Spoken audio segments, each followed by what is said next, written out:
அத்தியாயம் 12. சகோதரி Catherine Boxster. முடிவு காலத்தில் நடப்பவை. முதல் தரிசனத்திற்குப் பின் இயேசப்பாவும் நானும் நரகத்தின் வேறொரு பகுதிக்குச் சென்றோம். இயேசப்பா என்னிடம், நீ காண்கிறவைகள் முடிவு காலத்திற்குரியவைகள் என்றார். மற்றொரு தரிசனம் என் முன் தோன்றியது. இயேசப்பா என்னிடம், நாம் நரகத்தின் வலது பக்கத்தில் இருக்கிறோம் என்றார். நாங்கள் உயர்ந்த காய்ந்த ஒரு குன்றின் மேல் ஏறிச் சென்றோம். குன்றின் மேலிருந்து கீழே நோக்கியபோது வளைந்து ஓடிக்கொண்டிருந்த ஒரு ஆற்றைக் கண்டேன். அங்கு தீக்குழிகளோ பிசாசுகளோ தீயாவிகளோ இல்லை. காணக்கூடாத கரைகளின் நடுவே ஓடிக்கொண்டிருந்த பெரியாறு மட்டுமே இருந்தது. ஆற்றின் கரைகள் இருளில் மறைந்திருந்தன. இயேசப்பாவும் நானும் ஆற்றின் அருகே கடந்து சென்ற போது அது தீயாலும் இரத்தத்தாலும் நிறைந்திருக்க கண்டேன். இன்னமும் கூர்ந்து கவனித்தபோது அநேக ஆத்துமாக்கள் ஒன்றோடொன்று சங்கிலியால் இணைக்கப்பட்டதாய்க் கண்டேன். சங்கிலிகளின் கனம் அவர்களை தீயாலான ஏரிப்பரப்பின் கீழ் இழுத்துச் சென்றது. நரகத்திலிருந்த ஆத்துமாக்கள் எரிநரகத்திலிருந்தன. அவர்கள் சாம்பல் நிறமான புகையாலான ஆத்துமாக்களைக் கொண்ட எலும்புக்கூடுகளாயிருந்தனர். இயேசப்பா, இது என்னென்றேன்.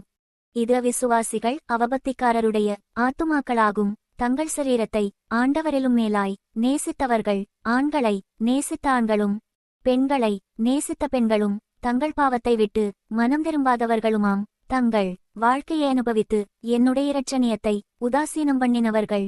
இயேசப்பாவினருகில் நின்று தீக்குள் எட்டி பார்த்தபோது தீரைச்சலுடன் சூளை போலெறிந்து அசைந்து தன் பாதையிலிருந்த அனைத்தையும் பட்சித்துப் போட்டது. கிட்டத்தட்ட நரகத்தில் வலப்பக்கம் முழுவதையும் அது விரைவின் நிரப்பிற்று. அது எங்கள் காலடி வரையிலும் வந்தது.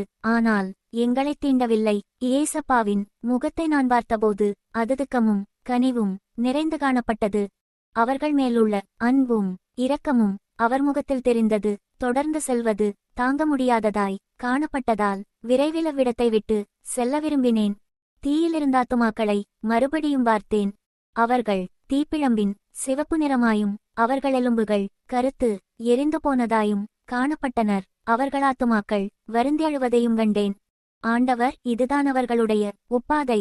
சங்கிலிக்குப் பின் சங்கிலியால் அவர்கள் இணைக்கப்பட்டுள்ளனர். இவர்கள் சுயன்பமான மாம்சத்தை விரும்பி இயற்கைக்கு விகாரமானதை ஆணோடு ஆணும் பெண்ணோடு பெண்ணும் செய்தார்கள். அநேக இளம்பெண்களையும் வாலிபரையும் பாவச்செய்கைக்கு உட்பட பண்ணினார்கள். அதை அன்பு என்று அழைத்தார்கள். ஆனால் அது பாவமும் மரணமுமாய் முடிந்தது.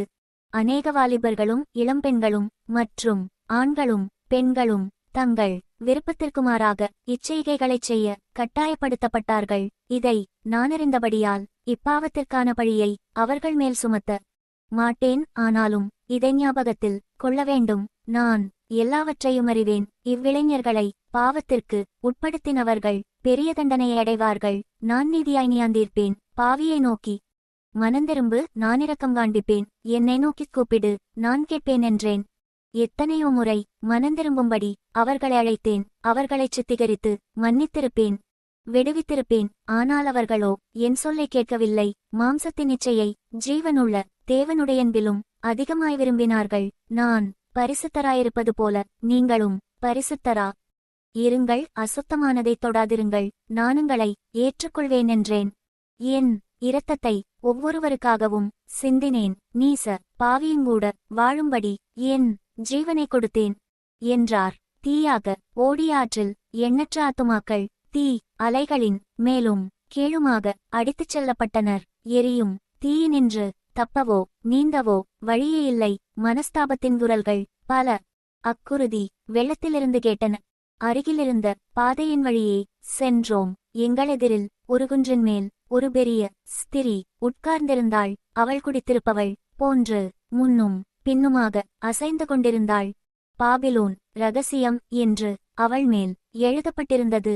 இப்பொழுது இவள்தான் பூமியில் உள்ள அருவருப்புகளின் தாய், நரகத்திலிருந்துதான் வந்தவள் என்று அறிந்து கொண்டேன். அவளிலிருந்து தீய வலிமை மிக்க சக்தி புறப்பட்டது. அவளுக்கு கீழ் கூட்டம் கூட்டமாய் மக்களையும் பாஷைகளையும் கண்டேன். அவளுக்கு 7 தலைகளும் 10 கொம்புகளுமிருந்தன. அவளால் பூமியில் கொல்லப்பட்ட தீர்க்கதரிசிகள், பரிசுத்தவான்கள் மற்றும் அனைவரின் இரத்தமும் அவளிடத்தில் காணப்பட்டது. அவளிடமிருந்து பிரிந்துவிடு, அவளுடைய காலத்தில் அவளழிக்கப்படுவாள் என்றார் இயேசப்பா. அவளைக் கடந்து சென்றபோது எல்லாம் இருளாக மாறாரம்பித்தது. இயேசப்பாவைத் தவிர வேறொளியே இல்லை. மற்றொரு குன்றின் சரிவையடையும் வரை நடந்தோம். தூரத்திலேயே மேலெழும்பும் சூடான ஜுவாலைகளை நான் காண முடிந்தது. சூழ்நிலை தாங்க முடியாத அளவு மிகவும் சூடாயிற்று. குன்றைச் சுற்றி சென்று ஒரு பெரிய கதவையடைந்தோம். அதில் திறப்புகள் வெட்டப்பட்டிருந்தது. அதுகுன்றின் சரிவில் அமைக்கப்பட்டிருந்தது. அதில் ஒரு பெரிய சங்கிலி இருந்தது. அதிலிருந்து ஜுவாலைகள் கொந்தளித்துக் கொண்டிருந்தன. கதவு உள்ளிருந்து பெரிய போட்டுகளால் தாழிடப்பட்டிருந்தது. இதனர்த்தம் என்னென்று ஆச்சரியப்பட்டுக் கொண்டிருந்தேன். திடீரென அக்கதவின் முன் கருநிற ஆடையணிந்த கருப்பு நிற உருவம் ஒன்று தோன்றியது. அவன் முகம் மிகுந்த களைப்புடனும் மிகுந்த வயதானதாகவும் காட்சியளித்தது. அவன் முகத்தின் சுருக்கங்கள் அவன் முகத்தின் தோல் கபாலத்தோடு இறுகிழுத்து கட்டப்பட்டிருந்தது. அவன் 1000 வயதினன் போல காட்சியளித்தான். கதவுக்குப் பின் ஜுவாலை உயர உயர எழும்பியது. வெப்பாழுத்தத்தின் மிகுதியால் கதவின் வெளிப்பக்கம் பிதுங்காரம்பித்தது. அன்பான ஏசப்பா, சாத்தான் படுகுழியில் தள்ளப்பட்ட கொடுமைகள் எல்லாம் முடிவுக்கு வந்தால் நன்றாயிருக்குமே என்றேன். அதற்கு அவர், ஆவியானவர் சபைகளுக்குச் சொல்வதை வந்து கேள். முடிவு சமீபமாயிற்று. எனவே பாவிகளை மனந்திரும்பி இரட்சிக்கப்படும்படி நான் அழைக்கிறேன். இப்பொழுதே நோக்கிப்பார் என்றார்.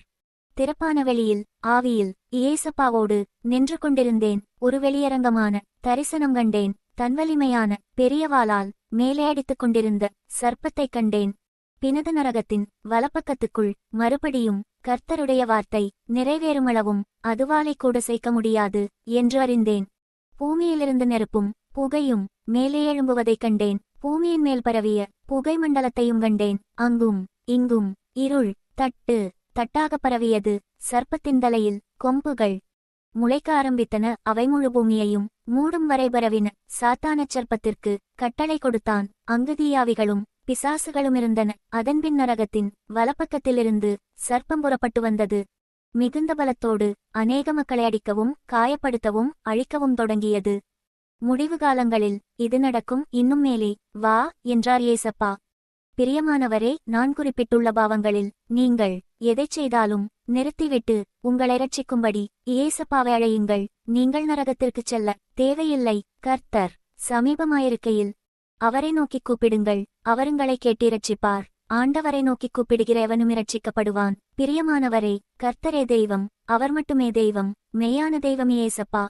அவரை உங்கள் சொந்த இரட்சகராக ஏற்றுக்கொள்வீரா? பரலோகம் செல்ல இயேசு மட்டுமே வழி. அவரை பற்றி அறிந்து கொள்ள ஒரு வேதாகமத்தை வாங்கி படியுங்கள். அவர் பிள்ளையாக மாறுவீரா? அவர் வார்த்தைகளுக்கு கீழ்ப்படிந்து நடக்க வேண்டும். இயேசப்பாவின் விருப்பம் ஒருவரும் அக்கினி கடலுக்கு போகக்கூடாது என்பதுதான். அவர் சிருஷ்டிகர். நாம் அவரால் சிருஷ்டிக்கப்பட்டவர்கள். அவர் நமக்காக நம்பாவங்களுக்காக மரித்துயிரோடு எழும்பினார். பிதாவின் வலது பாரிசத்தில் நமக்காக பரிந்து பேசிக் கொண்டிருக்கிறார். அவரன்பானாப்பா, நம்மை தகப்பனைப் போல் சுமக்கும் தந்தை. அவரன் பெருசித்து பாருங்களேன். தேவனுடைய வார்த்தையானது ஜீவனும் வல்லமையும் உள்ளதாயும் இருபுறமும் கருக்குள்ள எந்த பட்டயத்திலும் கருக்கானதாயும் ஆத்துமாவையும் ஆவியையும் கணுக்களையும் ஊனையும் பிரிக்கத்தக்கதாக உருவகுத்துகிறதாயும் இருதயத்தின் நினைவுகளையும் யோசனைகளையும் வகையறுக்கிறதாயும் இருக்கிறது. வேதவாக்கியங்கள் எல்லாம் தேவாவியினால் அருளப்பட்டிருக்கிறது. இந்த கடைசி நாட்களில் குமாரன் மூலமாய் திருவுளம் பற்றினார். இவரை சர்வத்துக்கும் சுதந்திரவாளியாக நியமித்தார்.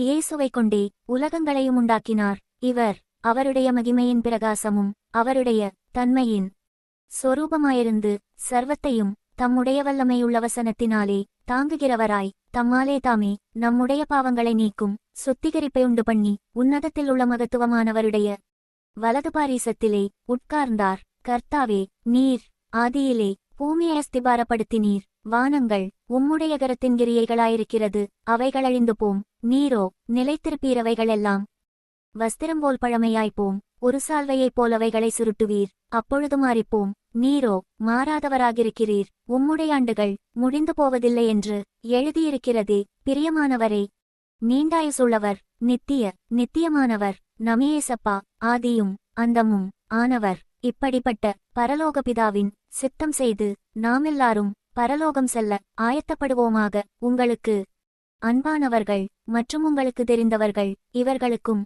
இயேசப்பா பற்றி சொல்லுங்களேன். உங்களால் எத்தனை பேரை பரலோக ராஜ்யத்திற்கு அழைத்து செல்ல முடியுமோ முடிந்தவரை அவர்களுக்கு இந்த நற்செய்தியை ஷேர் செய்து அவர்களும் பரலோகம் பாதாளம் பற்றியும் இயேசப்பாவை பற்றியும் அறிந்து கொள்ளுதவி செய்வீரா. நன்றி. கர்த்தருங்களை ஆசீர்வதிப்பாராக. இயேசுவின் நாமத்தில். அடுத்த பகுதி பார்க்க